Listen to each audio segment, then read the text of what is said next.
భారతదేశం చేపట్టిన ఆపరేషన్ సింధూర్ తర్వాత పాకిస్తాన్ లో తీవ్ర సంక్షోభం నెలకొంది. భారత దాడులతో పాకిస్తాన్ వణికిపోతుంది. పాకిస్తాన్ ఎంపీలు ప్రభుత్వాన్ని తీవ్రంగా విమర్శిస్తున్నారు. దీంతో దేశంలో భయాందోళన వాతావరణం నెలకొంది. ఒకవైపు భారత్ దాడులతో వణికించేస్తుంటే మరోవైపు స్వదేశంలో పాక్ ప్రభుత్వానికి తలనొప్పి తప్పడం లేదు. పీటీఐ పార్టీ కార్యకర్తలు జైల్లో ఉన్న మాజీ ప్రధాని ఇమ్రాన్ ఖాన్ ను విడుదల చేయాలని నిరసనలు చేపట్టారు.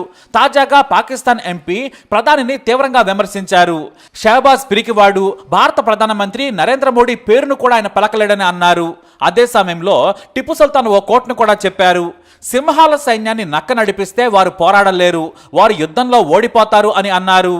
సరిహద్దుల్లో ఉన్న మన సైనికులు మనం ధైర్యం చూపించాలని ఆశిస్తారు. కానీ ప్రధానమంత్రి స్వయంగా పిరికివాడైనప్పుడు, భారతదేశ ప్రధాని పేరు కూడా పలకలేనప్పుడు ముందు వరుసలో తమ ప్రాణాలను పణంగా పెడుతున్న వారికి ఏం సందేశం పంపుతారు అని విమర్శించారు ఎంపీ. ఇక మరో ఎంపీ తాహిర్ ఇక్బాల్ అయితే కన్నీళ్లు కూడా పెట్టుకున్నారు. పార్లమెంట్ సాక్షిగా ఓ దేవా ఈ రోజు మమ్మల్ని రక్షించు అని వేడుకుంటున్న వీడియో కూడా వైరల్ అయింది. దేశాన్ని చుట్టుముట్టిన అశాంతి గురించి ఆందోళన చెందుతూ దేవుడి రక్షణ కోసం ప్రార్థించారు.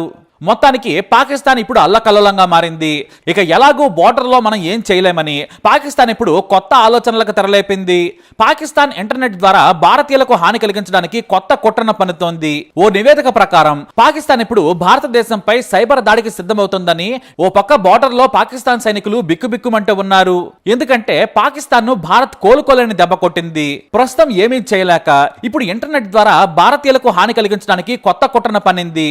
డాన్స్ ఆఫ్ హిల్లరీ అనే ఓ ప్రమాదకరమైన వైరస్ ను ఓ ఫైల్లో ఉంచి సోషల్ మీడియాలో ప్రచారం చేస్తున్నారని తెలుస్తోంది.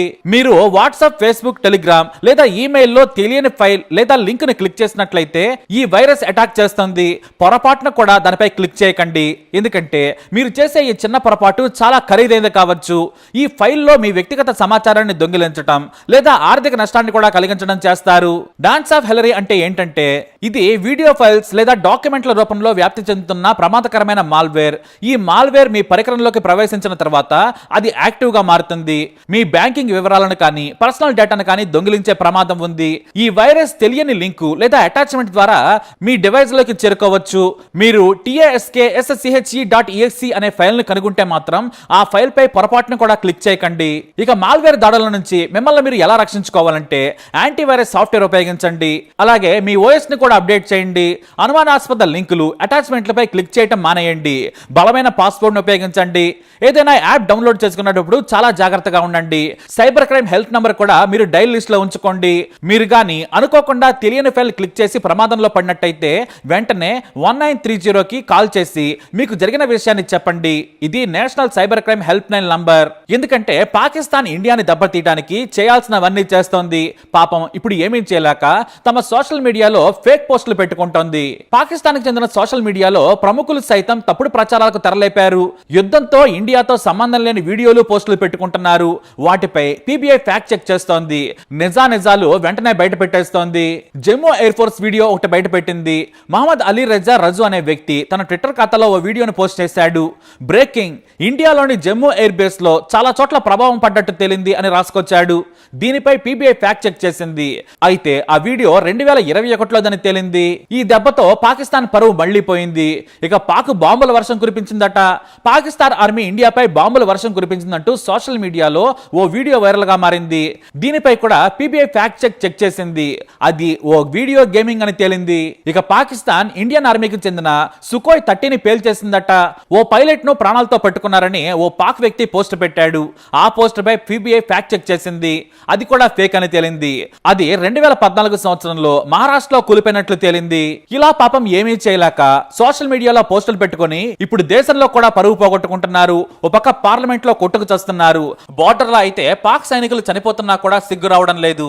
ఏదో ఓ రకంగా ఇండియాని దెబ్బతీసేందుకే ప్రయత్నిస్తున్నారు. ఇప్పుడు ఇంటర్నెట్ ద్వారా కూడా అటాక్ చేస్తున్నారు. కాబట్టి ఏదేమైనా ఇప్పుడు ప్రతి ఒక్కరూ జాగ్రత్తగా ఉండడం మంచిది. इंडिया के इन मामलात के ऊपर एक स्टेटमेंट नहीं आई. जनाब डिप्टी स्पीकर साहब, मुझे टिप्पू सुल्तान के वो एक कॉल याद आ रहा है कि अगर एक लश्कर, तो इसलिए जनाब स्पीकर ये बात वाज़ा कर देनी चाहिए, हमारी कौम यकजा है. मैं इन सब से कहूंगा कि मिल के चलो और अपने रब से रजू करो. रब काबा, हम तेरे आगे दरख्वास्त करते हैं इस मुल्क की हिफाजत फरमाना जो तूने हमें अता किया है, और ये नबी सल्लल्लाहु अलैहि वसल्लम की दुआओं का है। आपने कायदे आजम को इंग्लैंड में मुलाकात की, ख्वाब में आए और उनको कहा कि जाओ वापस और जाके पाकिस्तान का मामला हल करो। आप खान कलात को ख्वाब में आके ये हुक्म दिया कि तुमने पाकिस्तान की सरना ये मुल्क बन के रहेगा और तुमने तो ये ऐसा बड़ा मौजज़ा है कि अल्लाह पाक ने ये हमें अता किया है और अल्लाह पाक इस मुल्क की हिफाजत फरमाएंगे। दुनिया में जहां भी देखें शायद हमारी कमी है, हम मजबूर हैं, हम गुनाहगार हैं, लेकिन रब्बे काबा हम तेरे हबीब के उम्मती हैं, खुदा का वास्ता हमसे रहम का मौला फरमा। आप चले जाएं उधर फिलिस्तीन में चले जाएं, कश्मीर में चले जाएं, जहां भी जाएंगे मुसलमानों के साथ वो ऐसे रो रहा है जो हम सोच भी नहीं सकते हैं। तो तू हमें माफ कर दे, हम तेरे आगे सर झुकाते हैं, माफी मांगते हैं। नहीं, इसमें दो राय नहीं है मौला कि हम बड़े गुनाहगार हैं, लेकिन तेरी रहमत बहुत वसी है, तू रहमत का एक जर्रा भी भेजेगा हमारी तरफ तो इंशाल्लाह हमारी कामयाबी होगी। और दुआ करते हैं रब्बे काबा कि इस मुल्क की हिफाजत फरमा और हमें दुश्मनों पर जो है वो फकीर अता फरमा और हमें उनको सरनगू करने की ताकत अता फरमा। मैं दुआ गो हूँ आर्म फोर्सेस के लिए, पाकिस्तानियों के लिए कि अल्लाह पाक हम सब की हिफाजत फरमाए